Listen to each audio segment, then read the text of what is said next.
encontramos en la hoja 16, en la carilla A. Vamos a dar comienzo en el quinto renglón. Primera palabra.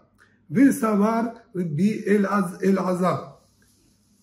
Lo último que nombró el Talmud, que dijimos en la clase anterior, era una triple discusión con respecto a las bebidas, si tienen la capacidad de impurificar a otros de la Torah o no.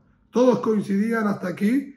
Las opiniones habían sido Rabbi Meir y Rabbi Elazar por un lado, Rabbi Yehuda por otro lado, y Rabbi Shimon y Rabbi Yossi por un tercer lado. Las primeras dos opiniones, Rabbi Meir y Rabbi Elazar, habían dicho que las bebidas reciben impureza de la Torah, pero no contagian a otros ningún tipo de impureza, por lo menos de acuerdo a los parámetros de la Torah, solamente por decreto rabínico. Segunda opinión, había sido las palabras de Rabbi Yehuda, que dijo las bebidas tienen la capacidad de purificar absolutamente cualquier otra cosa, tanto alimentos como objetos. Y la tercera opinión había sido la de Rabbi Shimon y Rabbi Yossi, que marcaron diferencia. Bebidas pueden impurificar alimentos, de acuerdo a la Torah, pero no pueden impurificar objetos. Sobre esto plantea el Talmud ahora lo siguiente. Es posible que Rabbi Elazar sostenga esto que acabamos de explicar, que las bebidas reciben impureza de la Torah. De Atania, tenemos estudiado en aquel artículo, Rabbi Elazar Omer en Tum'ah Mashkin Kol Ikar. No hay en absoluto el concepto de impureza en una bebida, por lo menos no de acuerdo a los parámetros de la Torah. En absoluto existe ese concepto. Te da, y hay una prueba al respecto. Sábelo, dice Sheareh Eid, Yosef ben Yoezer, Ish Seredá, ya dio testimonio. Yosef ben Yoezer, hombre oriundo de la ciudad de Seredá, al El Kamtzah Dahan, sobre un tipo de langosta, es el nombre de un tipo de langosta, sobre este tipo de langosta que está permitida consumirla. Si bien la Torah prohíbe el consumo de insectos, hay ciertos tipos de langosta que tienen que cumplir con algunos requisitos, y él dio testimonio sobre esta especie de langosta específica que sí está permitida para el consumo humano. Y un segundo testimonio que sé que nos interesa, que también las bebidas o los líquidos que se encuentran en la zona de mataderos del Bet HaMikdash, el gran templo, donde se degollaban los animales, tanto la sangre como el agua que se encontraba en esa zona, no tienen ningún tipo de impureza de acuerdo a los parámetros de la Torah. Entonces, si este testimonio dijo que no hay ninguna impureza de acuerdo a los parámetros de la Torah, ¿cómo es posible que nosotros hayamos nombrado que él sostiene que recibe impureza de la Torah, solo no puede contagiarle a otros? Dice el Talmud, esta pregunta no es tan contundente. De acuerdo a la interpretación que le dio Shemuel a ese testimonio, él dijo que los líquidos que estaban en la zona del mataderos del gran templo no tenían la capacidad de impureza no propia, no tenían la capacidad de impurificar a otros. Ellos sí se impurifican y reciben impureza de la Torah, como estamos estudiando. Entonces las palabras de Rabbi Elazar son correctas. Hay impureza de la Torah en los líquidos. Lo que dijo ahí es no, a otros no impurifican. Esto es lo que dijo Anija de Shemuel. Está bien de acuerdo a Shemuel de Amar, que dijo son puros en relación a que no pueden impurificar a otros. Pero impureza propia sí tienen, Shapir. Entonces está bien y no tenemos inconveniente con las palabras de Rabbi Elazar. Es la de Rab de Amar Dajal más, pero de acuerdo a la interpretación que le dio Rab, que dijo que son puras por completo. Ni contagian, ni ellas mismas se contagian porque no son susceptibles a la impureza en absoluto.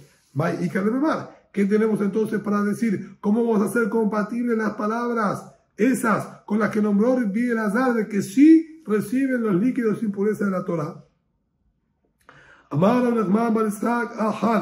Lo que dijo Rabbi Elazar, que él coincide con Rabbi Meir, de que no tienen fuerza de impurificar a otros, pero que ellos mismos sí reciben impureza, va sobre una sola de las dos cosas que él mencionó.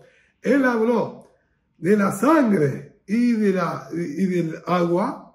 Él coincide, ¿sí?, que no recibe, que sí reciben, que no pueden contagiar impureza a otros. En ese aspecto, lo que dijo, que son, ante la duda, puros, si las bebidas y los líquidos impurificaron a otros o no, que son puros, sobre eso él coincide. Él está de acuerdo que ante la duda si impurificaron a otros o no, no los van a impurificar. En ese aspecto, él sí coincide, está de acuerdo. Pero lo que dijo que ellos mismos sí reciben líquido, en ese aspecto, él no está de acuerdo. Él solamente en una de ellas coincidió, en lo que respecta a no impurificar a otros. Cuestiona el Talmud de Akidvarab Ka'amar de Netiche. ¿Cómo es posible interpretar así? Cuando él habló, si ustedes observan en el segundo renglón de esta hoja, ahí dijo Rabbi Elazar Omer Kidvarab. Rabbi Elazar dijo como sus palabras, en plural, sus palabras. Eso indica que tanto en lo que respecta a no impurificar a otros está de acuerdo, como lo que habló con respecto a sí mismos, que no reciben impureza a ellas mismas tampoco. Veod, y además, vea vejen katané. Además, está escrito vejen. En ese mismo renglón, a la mitad de ese renglón dijo vejen allá. Y así también decía bien atrás, que si así también, si no coincide en todo lo que él estaba diciendo, entonces se entiende claramente que Rabbi Elazar aparentemente compartían los dos pensamientos como Rabbi Meir, que reciben impureza a los líquidos, pero no podrían contagiar a otros, por lo menos de acuerdo a los parámetros de la Torá. Entonces, ¿cómo es compatible con lo que dijo Rab? Que en absoluto reciben impureza. Kashia. Realmente el Talmud dice, esto es una dificultad que no tengo ahora por el momento palabras para poder explicarlo y responder. Esto entonces es un interrogante que quedaría al margen de acuerdo a la interpretación de Rab, que estudió que no hay en absoluto ningún tipo de impureza en estos líquidos que se encontraban en la zona del matadero del Gran Templo. Gufa, el Talmud quiere analizar ahora bien estas palabras de Rab. Rab amar dachal mamash, ushmuel amar dachal miletameh tum'at acherim, aber tum'at atzmam yeshahem. Vimos entonces discusión. Rab interpretó que el testimonio de Yosef ben Yoezer y Seredá, que no hay impureza en absoluto. Shemuel dijo, ellos sí están impuros, y lo que dijo que no hay impureza es que no tienen la capacidad de impurificar a otros. Muy bien. Analicemos las palabras de Rab. Rab dijo, son completamente puras, no hay ningún tipo de impureza, ni de la Torá ni por decreto rabínico. Casabá, tum'at mashkin de Rabbanán. A la fuerza, Rab interpreta que todo lo que nosotros encontramos a lo largo del Talmud y distintas Mishnayot, que las bebidas sí se impurifican, es únicamente por decreto rabínico. Ese decreto rabínico fue hecho a cualquier bebida en general. Pero en los líquidos que se encontraban en la zona de matadero del Bet HaMikdash del Gran Templo, no decretaron, no impusieron sus palabras de que también se puedan impurificar para evitar impureza dentro del Gran Templo. Era contraproducente decretar que haya impureza en las bebidas que están también dentro del Gran Templo, ya que ahí todo debe hacerse con pureza. ¿Para qué innovar y producir un nuevo tipo de impureza que afectaría a al buen funcionamiento del Gran Templo? Por eso ahí no impusieron su decreto y todos los líquidos que están en esa zona son puros. Así se interpretarían las palabras de Rab, y con eso se entiende el testimonio que dijo Yosef ben Yoezer y Seredá. Por su parte, Ushmuel Amar, Shemuel dijo, Dachal miletameh tum'at acherim. Son puros en lo que respecta a no impurificar a otros. Pero sí tienen impureza propia, Kasabar, tum'at mashkin atzman de oraitá. A la fuerza, porque él entiende que de la Torá ellos reciben impureza. Todos los líquidos reciben impureza de acuerdo a los parámetros de la Torá. Por eso es que no podían purificarlos. Nadie tiene la capacidad de quitar la impureza que la Torá les puso. En cambio, en esta Meajerim de Rabbanán, el concepto de que una bebida puede purificar a otros, eso sí, incluso Shemuel, que dice que los líquidos tienen impureza en la Torá, él coincide que con respecto a purificar a otros, seguro que no es de la Torá y es solamente decreto rabínico. Y cuando los sabios decretaron que pueda impurificar a otros, es en cualquier bebida común. En las bebidas y en los líquidos que están dentro de la zona del matadero del gran templo, ahí no impusieron la capacidad por decreto rabínico de purificar a otros. Esto es muy ajrid. Lo que ellos no decretaron es que no pueden purificar a otros, porque eso es solamente decreto rabínico. Como tú matas mal, esa impureza propia, eso seguro que tienen. Eso ya es una impureza de la Torá. Eso no puede ser alterado por la palabra de nuestros sabios. Por eso es que Shemuel interpretó el testimonio de Yoshi Ben Yozer y se le da que si habló que son puros, los líquidos que están en la zona de mataderos es solamente puros en lo que respecta a que no pueden impurificar a otros, pero seguro que tienen impureza propia. Le dijo Rabuná Bar Jinaná a su hijo que adelante camino de la papá, cuando subas y vayas a encontrarte con el gran sabio Rapapá, Ramele, pregúntale y plantéale lo siguiente.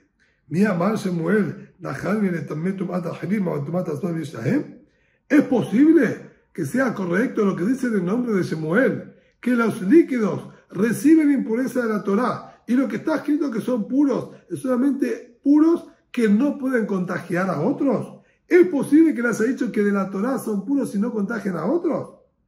Karekan, pregúntale a él, está escrito en el versículo, la carne de una ofrenda que tenga contacto bejoltame con cualquier cosa impura, ya no se la puede consumir. Cualquier cosa impura incluye una bebida impura.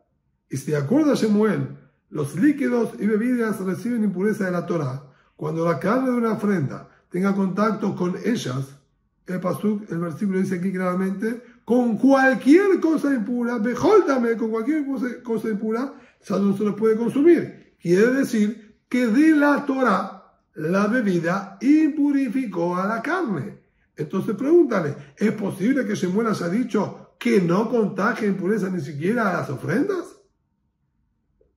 Amar Rav Shisha de Rabidi, dijo Rav Shisha, el hijo de Rabidi, miti de Abar Rebi'iva Kodesh. Esto no considero que sea un gran interrogante. También nosotros encontramos, como nombramos en la introducción, al comienzo de todos los conceptos de pureza e impureza, que al tratarse de ofrendas existe incluso derivado 4 de impureza. Estaba el generador de impureza, que pudo haber contagiado a una persona transformando en un derivado 1, esa persona derivado 1 pudo haber tocado una bebida y una comida, y haber transformado en derivado 2, esa comida haber tocado a otra comida, y haber transformado en derivado 3, y que ella a su vez haya ahora tocado a una comida más y la haya transformado en derivado 4. Y si bien en alimentos normales no se impurificarían, porque no hay tanta sensibilidad a la impureza en alimentos comunes, dijimos que en la terumá se podía llegar hasta el derivado 3 y en animales y carnes de ofrenda se puede llegar hasta el derivado 4. Entonces, la pregunta sería, cuando yo tengo un derivado número 4 que está impuro, si ahora toca a otra carne, también deberíamos impurificarlo. Basándonos en el versículo que está nombrando, la carne de ofrenda que haya tocado a cualquier cosa impura se debe purificar. Entonces, incluso si tocó a una carne derivada 4, que también es impura, debería purificarla. Y eso estamos todos de acuerdo que no existe el derivado número 5, ni siquiera en la carne de las ofrendas. Eso indica que si bien el versículo dijo, bejoltame con cualquier cosa impura, realmente no se refiere a cualquier cosa impura. Y entonces, Así como tú reconoces que no se puede estar refiriendo que tocó, que tuvo contacto con una carne derivada 4, es lo mismo, no se refiere que tuvo contacto con una bebida, con un líquido, ya que los líquidos no pueden purificar a los alimentos. Le cuestionó a Rabashé a esta respuesta que quiso decir Rav Shishá ben Abidi. No comparto. Reviva Kodesh, la y crétame. Hay y crétame. Una carne que esté en el nivel derivado 4 nunca fue nombrada y pronunciada por la Torá como impuro. De hecho, no figura en toda la Torá el concepto de carne de ofrendas en el nivel derivado 4 de impureza. Eso es una conjetura y una conclusión a la cual nosotros llegamos por distintos análisis que hacemos en los versículos. Pero que se haya ganado por la Torá el título de impuro, eso no existe. Por lo tanto, cuando la Torá dijo, y la carne que haya tocado cualquier impureza, nunca se pudo haber referido a la carne número 4, a derivado 4, ya que nunca la Torá lo llamó impuro. Por eso es que puedo entender que ahí no se impurifique, porque el versículo no se refirió a ella. El versículo se refirió a la carne de ofrenda que haya tocado cualquier cosa que yo, Torá, llame impuro. Y yo, Torá, no llamé nunca impuro a la carne derivado 4. Por eso ahí no tendríamos ningún inconveniente y no se arruinaría.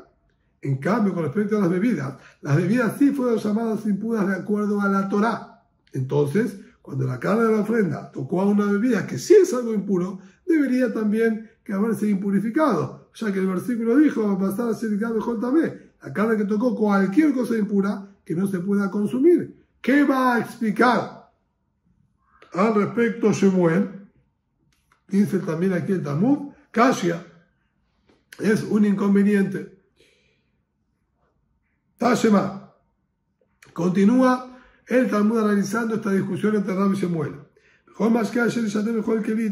El versículo en la perashá, en la sección de Shemini, dice, toda bebida que sea bebible, Bechol Keli Itma, que se encuentre en cualquier recipiente, se impurificará. ¿Cómo va a interpretar Rab estas palabras? Rab dijo que de acuerdo a las reglas y parámetros de la Torá, ninguna bebida, ningún líquido recibe impureza de acuerdo a los parámetros de la Torá. Y el versículo dice claramente, toda bebida que sea posible beberla, se impurifica. Dice el Talmud, Mai Yitma Hichshir. ¿A qué se refiere Itma? No que se impurifica, se refiere que hace propenso y apto para recibir impureza. Es una regla que trae la Torá, y en esto coinciden todos, que los alimentos, para que reciban ellos impureza y se puedan contagiar de otros de impureza, necesitan tener previamente contacto con alguna bebida, algún líquido que sea necesario que se encuentre ahí con esos alimentos, y solo al tener contacto con los alimentos queda apto y propenso a poder posteriormente contagiarse una impureza. Pero si yo, por ejemplo, tomara una manzana, arrancara una manzana del árbol, esa manzana nunca tuvo contacto con agua una vez que fue cosechada, incluso que coloquemos esa manzana sobre un muerto, no se va a impurificar. Ningún alimento, de acuerdo a los parámetros de la Torá, se va a impurificar si no tuvo previamente contacto con alguna de las bebidas, sea agua, sangre, aceite de oliva, etc. Hay un par de detalles más, pero si no tuvo contacto con ellas, no va a recibir ningún tipo de impureza. A eso se refirió el versículo de Israel cuando dijo, cualquier bebida que es bebible va a impurificar a la comida porque la preparó a ella y la hizo apta para que reciba la impureza. Pero no se refiere a que la bebida se impurifica, se refiere a que la bebida hace apta a que se impurifique el alimento. Para optimizar el contagio de impureza a los alimentos, merece de que haya mande. Eso se aprende en la primera parte del versículo. Así continúa el versículo. Toda comida comestible,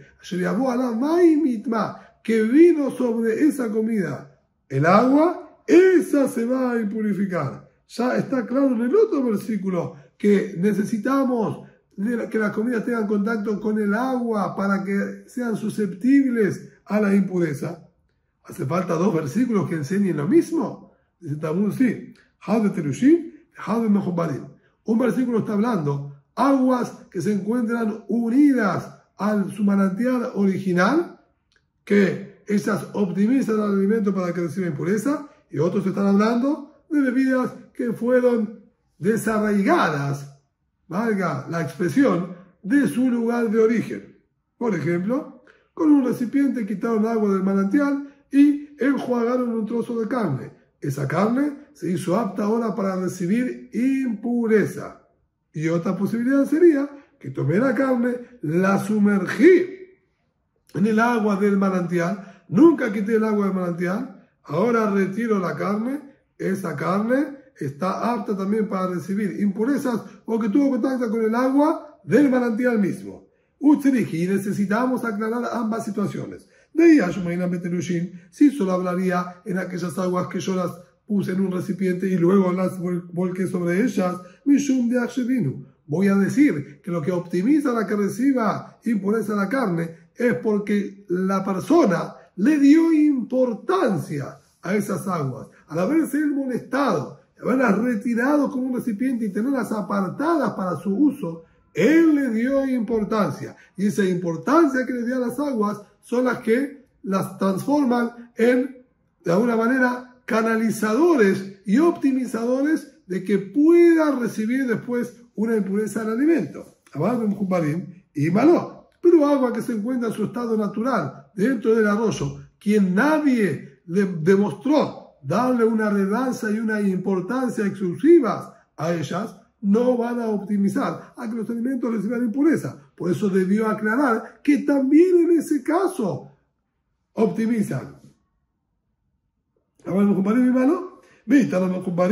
Y si nos hubiese escrito solamente aguas de manantial, hubiésemos dicho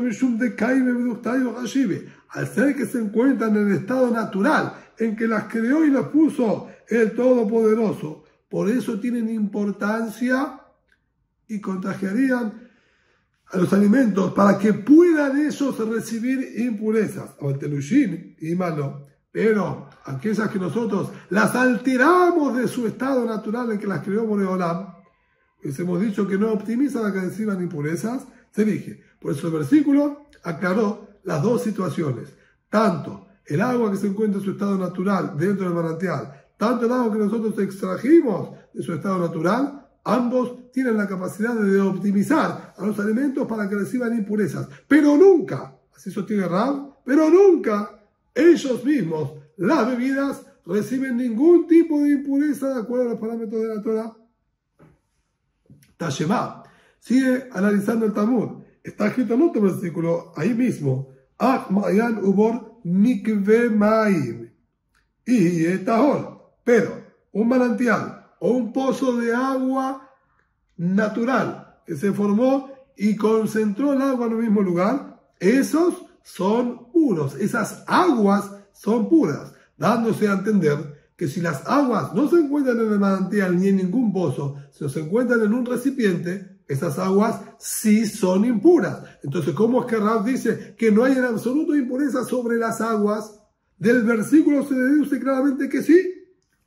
Mai y etaor dice, ¿a qué se refiere que va a ser puros?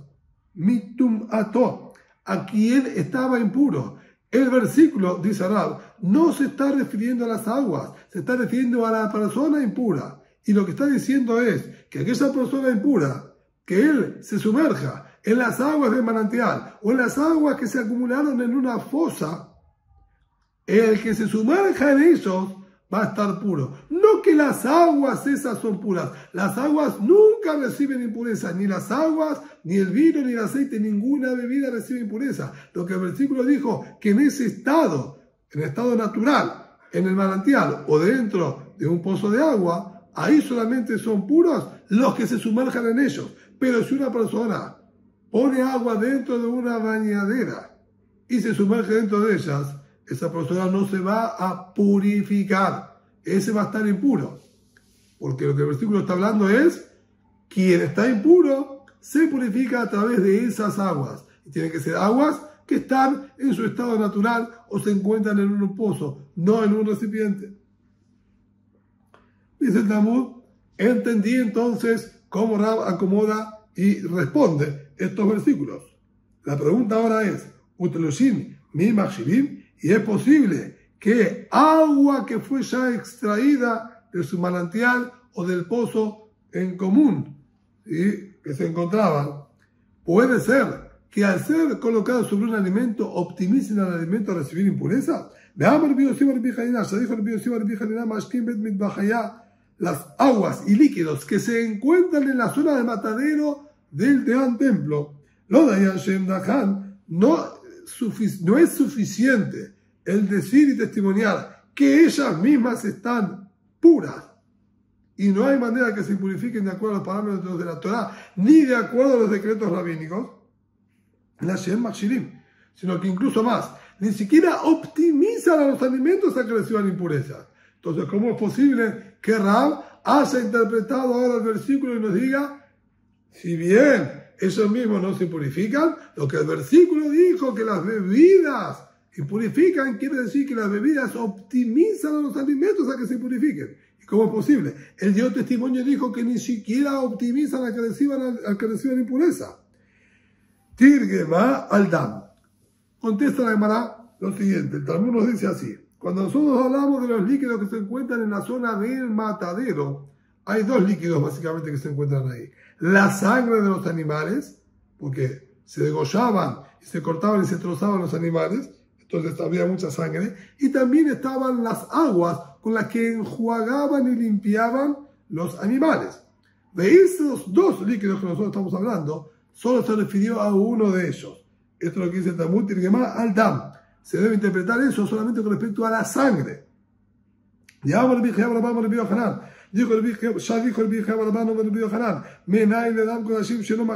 ¿de dónde sabemos nosotros que la sangre de los sacrificios y ofrendas no optimizan a ningún alimento a que reciban impureza? Es decir, si nosotros atajamos la sangre de alguna de las ofrendas en un recipiente y la vertimos ahora sobre uvas, por ejemplo, esas uvas no se hicieron aptas para recibir impureza. ¿Cuándo sí? ¿A qué se refirió la Torá que sí? A agua. El agua optimiza de la Torá a que reciban los alimentos impureza. Lo que se refirió él, que los líquidos de la zona de mataderos no optimizan a que reciba impureza, no se refirió al agua que estaba ahí. A uno solo se refirió, a la sangre que se encontraba ahí. ¿Y de dónde lo aprendió? El versículo dijo, las vas a vertir a la tierra como si fuese agua. La sangre de esos sacrificios que no fueron válidos van a ser vertidas sobre la tierra como si fuera agua. Dam, sangre de ofrendas que se lo puede vertir al piso como si fuese agua. Esa sangre es la que es considerada igual que el agua y puede optimizar los alimentos a que reciban impurezas.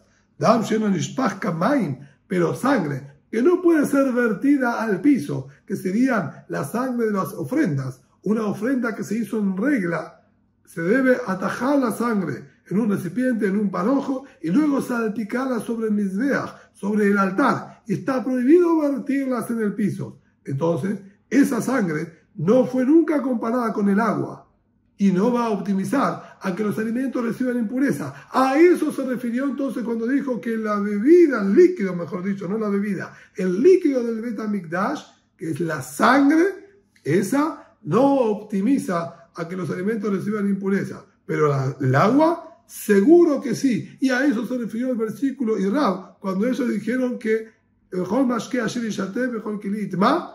que es bebida, el agua que se puede beber, esa sí optimiza que reciban impureza. Y vamos a concluir con una última pregunta. Matkifla Rav Shemuel Barameh preguntó, Rav Shemuel Barameh, la sangre del resto del animal. En el momento que se degolla la cabeza del animal, se corta el cuello, sale ¿sí?, de las carótidas, de aquellas arterias y venas que se encuentran en el cuello, grandes chorros de sangre. Y esos chorros de sangre son de los signos vitales que tenía el animal. Esa sangre es la que debe ser atajada y salpicada luego en el altar. Pero una vez que el chorro se interrumpe y empieza solamente a gotear y drenar el resto de sangre, eso se llama dama tamtzit, la sangre que vamos a decir que quedó concentrada en el resto del animal, que es de una manera exprimida del cuerpo del animal, esa no es apta para salpicar sobre el altar. Y entonces esa sangre sí debería, de acuerdo a los parámetros, optimizar a que los alimentos reciban impureza, ya que esa sí se puede tirar a la tierra al igual que el agua, no se la vierte sobre el altar. Esto que preguntó, haré dama tamzit, y aquí que la sangre de lo que sigue drenando el animal posteriormente, de nishpach kamaim, esa se la puede vertir al piso como si fuese agua, pero no machir, sin embargo, no optimiza tampoco. ¿Cómo es posible? Amaler bizera, anar le dama tamzit, la filube hulin, name la machir. Dijo, deja al margen, ¿sí?, la sangre esta, que es de los restos del animal, porque incluso en productos normales y naturales, tampoco él puede optimizar a que reciban impurezas.